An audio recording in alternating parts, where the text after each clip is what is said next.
Hello everyone, I hope you're doing well. The news as of late has been especially difficult to deal with, especially with the Trump administration's ridiculous support for the so-called Department of Government Efficiency. But recently I was disturbed by an article in the New York Times showing that Vice President J.D. Vance had gone to Germany and met with the AfD's co-leader Alice Weidel. He also seemingly lambasted other German leaders for refusing to work with the Alternative for Germany, despite their clearly bigoted politics.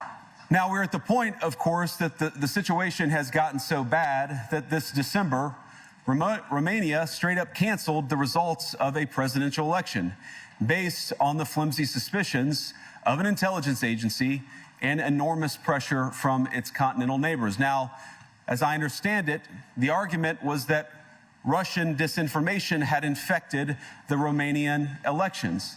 But I'd ask my European friends to have some perspective. You can believe it's wrong for Russia to buy social media advertisements to influence your elections.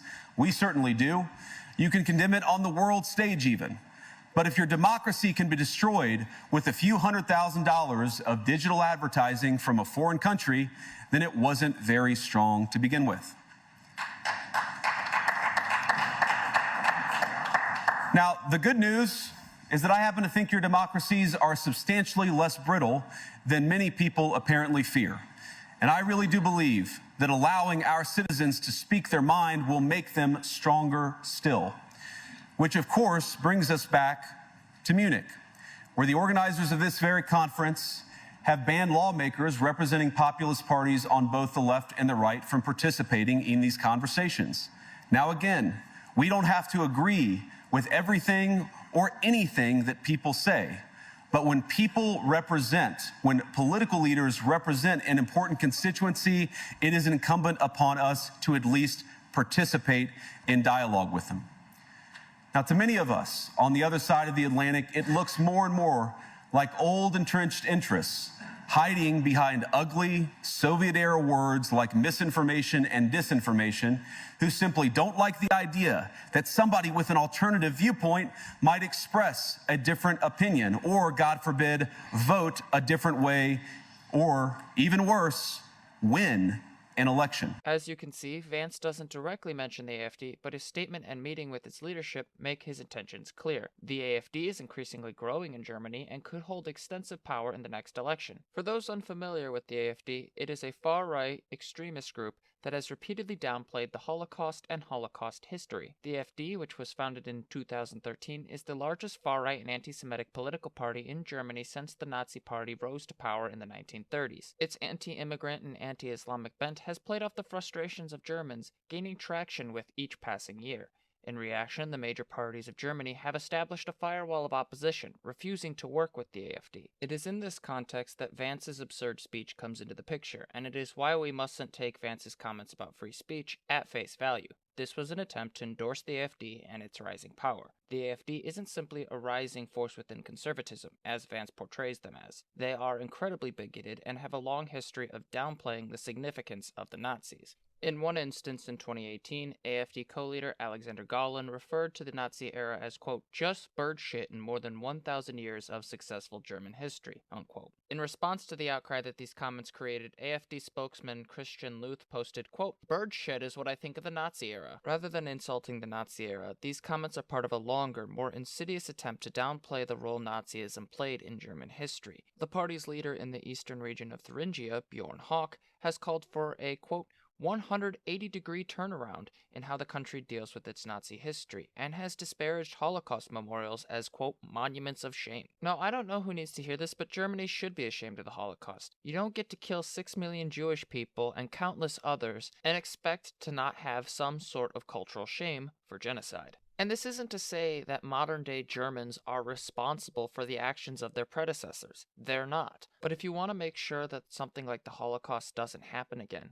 acknowledging what happened and appreciating the scope of the violence is critical. It is also worth noting that same leader has been convicted not once but twice of knowingly using Nazi slogans. Another one of their candidates, Alina Ruhn, an AfD candidate for the German parliament, posted an image of Adolf Hitler which read, quote, missing since 1945. Adolf, please call home. Germany needs you, the German nation. Despite overtly supporting Adolf Hitler, Ruhn currently sits as a member of the state parliament of Bavaria and has not been expelled from the AfD. In fact, the AfD is so extreme that the French far-right party, National Rally, now refuses to work with the AfD thanks to comments made by the AfD's Maximilian Krah, saying that not all SS members were criminals. I doubt I need to explain this, but the SS were the worst of the Nazi Party. They committed atrocities and helped carry out the murder of 6 million Jewish people, along with millions of other innocent men, women, and children. Nobody should be supporting a political party that engages in this kind of downplaying of atrocities. Despite this clear and present red line, Elon Musk has publicly endorsed them, saying, "Only the AfD can save Germany." Unquote.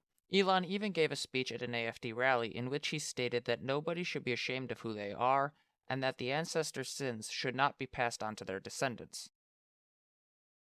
Well, first of all, I wanted to really say that I'm very excited for the AfD, and I think you're really the best hope for Germany.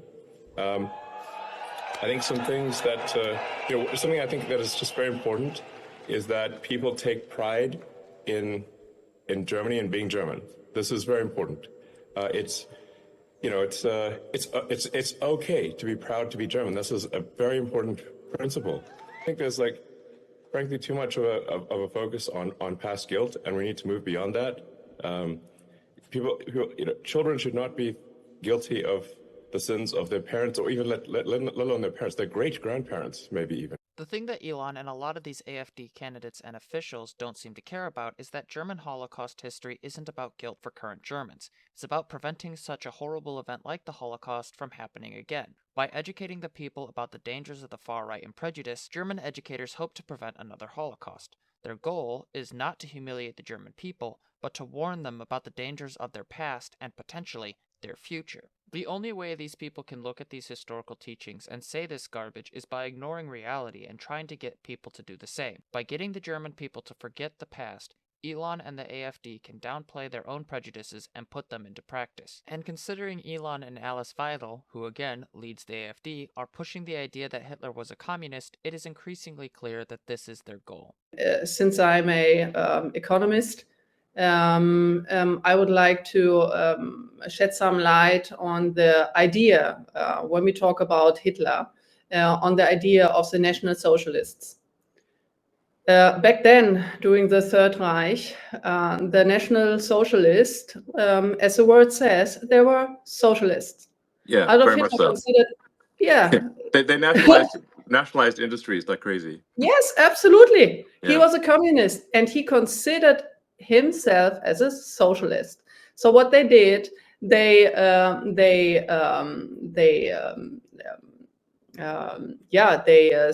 state funded then the private companies, and then they asked for taxes, huge taxes, and then also wait a second, I need to ask the word now, verstaatlichen.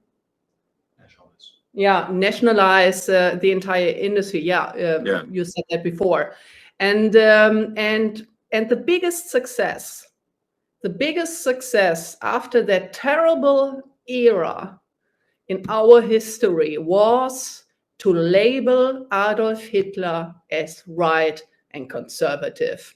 He was exactly the opposite. He wasn't a conservative. He wasn't a libertarian. He was a communist, socialist guy.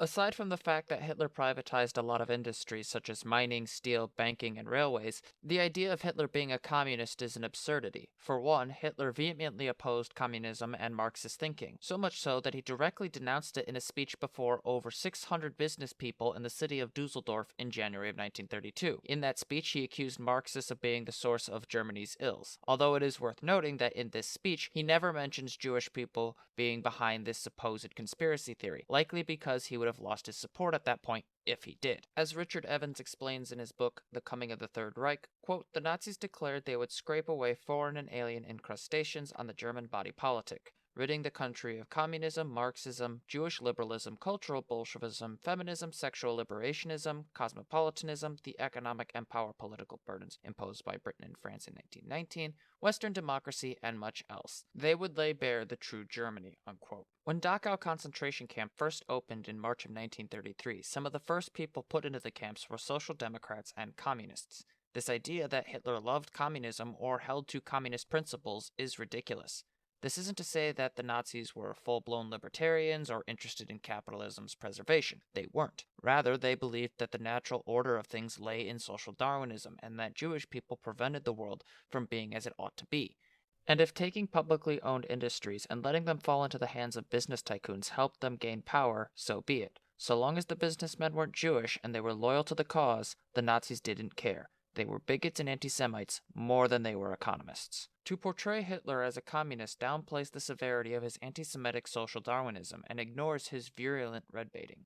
By reducing Hitler's politics to him not respecting private property, Vidal ignores how Nazism was based on hierarchical racism and an intense hatred and fear of perceived outsiders. The most hated of these outsiders were the Jewish people, who suffered the most. And it shouldn't surprise anybody that Vidal does this, because removing the Nazis from the right wing allows her to ignore the role of anti-immigrant propaganda in Hitler's politics and how it can overlap with hers, whether it is advocating for the deportation of migrants they deem unworthy, or the reinforcement of a quote-unquote truly German culture.